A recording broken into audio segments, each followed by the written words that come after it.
योंगवा मैत्रेय महान बुद्ध सूत्र खंड 1 अध्याय 2 सृजन और महान दिव्य प्रकाश का अध्याय। गोंग थॉट और सृजन का महान दिव्य प्रकाश। योंगवा मैत्रेय महान बुद्ध सूत्र का आधिकारिक संस्करण। इस प्रकार मैंने सुना और साहा लोक में जीवित बुद्ध का धर्मोपदेश।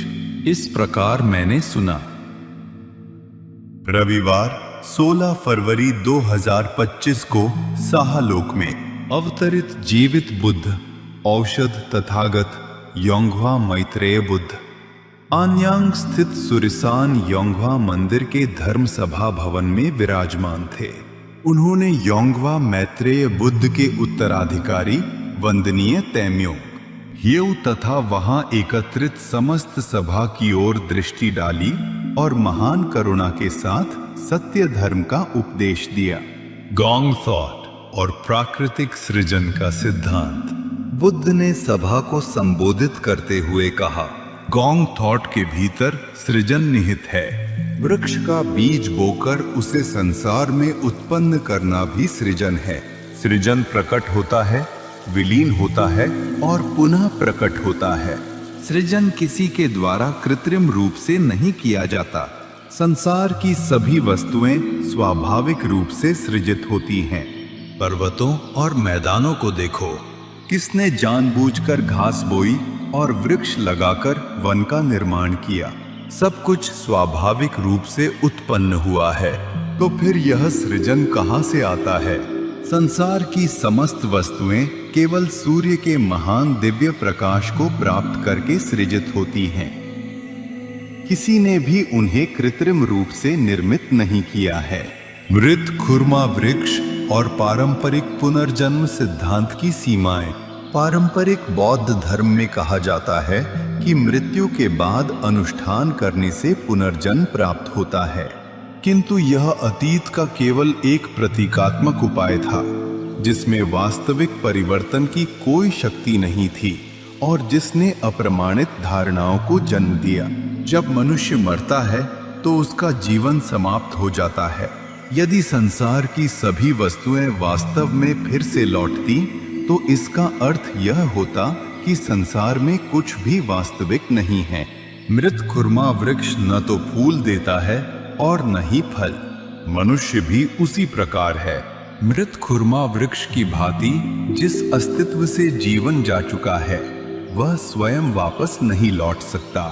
सूर्य का महान दिव्य प्रकाश और वास्तविक जीवन का सिद्धांत। गोंग थॉट के भीतर महान दिव्य प्रकाश विद्यमान है। सूर्य का प्रकाश ही वह शक्ति है जो संसार की सभी वस्तुओं को जीवित रखती है। यदि सूर्य का प्रकाश न हो तो सभी वस्तुएं नष्ट होकर विलीन हो जाएंगी।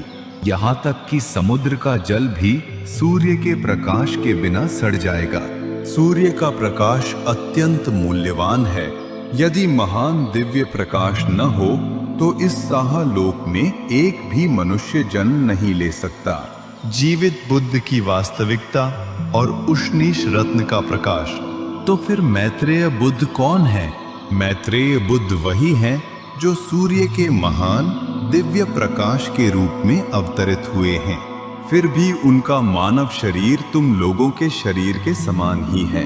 जब उनका शरीर समान है तो उन्हें मैत्रेय बुद्ध क्यों कहा जाता है? क्योंकि उनके शरीर में महान दिव्य प्रकाश विद्यमान है।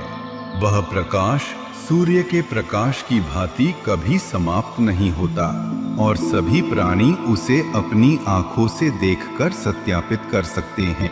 उष्णीश रत्न की दीक्षा और योंगवा लोक का अनंत आनंद। मैत्रेय बुद्ध का महान दिव्य प्रकाश सभी प्राणियों का मार्गदर्शन करने वाला जीवन का सिद्धांत है।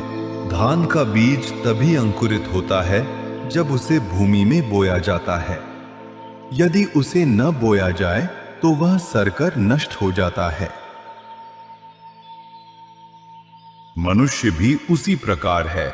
साहालोक में अवतरित जीवित योंगवा मैत्रेय बुद्ध के शरीर से विशेष रूप से उनके उष्णीश रत्न से निकलने वाले महान दिव्य प्रकाश को प्राप्त करके दीक्षा लेना आवश्यक है। तभी मृत्यु के बाद आत्मा योंगवा लोक में अनंत आनंद के साथ निवास कर सकती है। यदि दीक्षा प्राप्त न हो तो मनुष्य उस धान के बीज के समान है जो भूमि में बोए बिना सड़कर नष्ट हो जाता है। शाक्य मुनि की शिक्षाओं की सीमाएं और साहा लोक को योंगवा लोक घोषित करना। शाक्य मुनि द्वारा प्रतिपादित प्रतीत्य समुत्पाद की 12 कड़ियां अपूर्ण हैं। वैज्ञानिक और सभ्यतागत दृष्टि से भी वे पर्याप्त नहीं हैं, क्योंकि गोंग थॉट परिवर्तन और विनाश की अवधारणा नहीं है।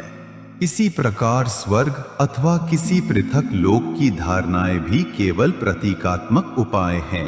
वे गोंग थॉट के सिद्धांत के अनुरूप नहीं हैं। यदि तुम्हारी आत्मा महान दिव्य प्रकाश के माध्यम से दीक्षित नहीं होती तो वह मृत्यु के बाद कभी भी योंगवा लोक में प्रवेश नहीं कर सकती। योंगवा लोक कोई अलग और काल्पनिक स्वर्ग नहीं है। ये वही साहा लोक है जिसमें हम इस समय जीवन जी रहे हैं। क्या तुम समझते हो? पश्चिम दिशा में कहीं स्थित पश्चिमी स्वर्ग की धारणा एक अप्रमाणित भ्रम है। पूर्व जन्म के सिद्धांत की आलोचना और वंश की निरंतरता।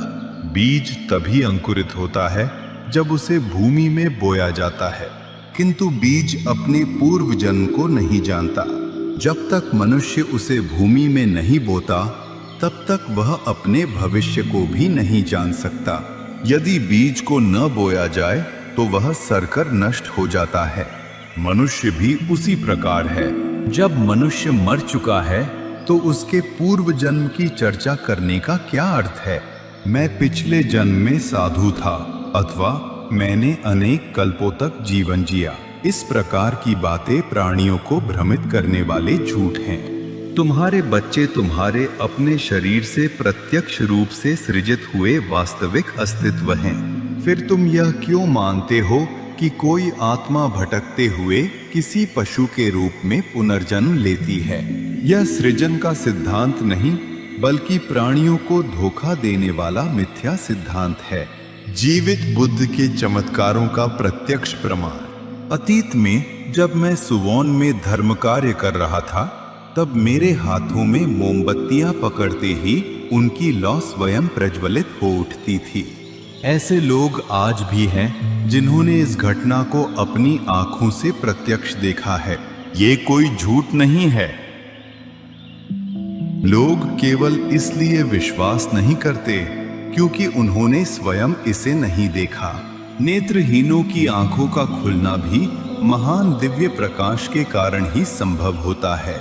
यह किसी औषधि अथवा सुई के कारण नहीं बल्कि महान दिव्य प्रकाश की वास्तविक क्रिया के कारण होता है।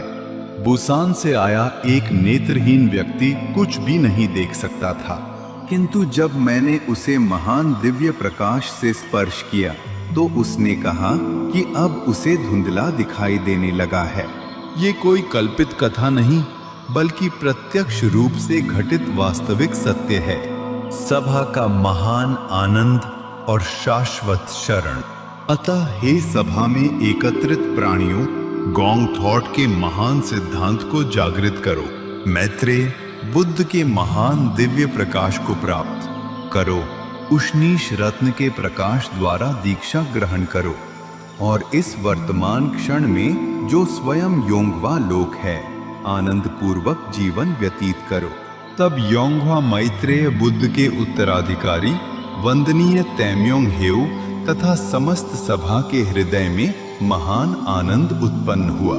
उन्होंने हाथ जोड़कर अपना शीश झुकाया और श्रद्धा पूर्वक उस धर्मोपदेश को ग्रहण करके उसका पालन किया।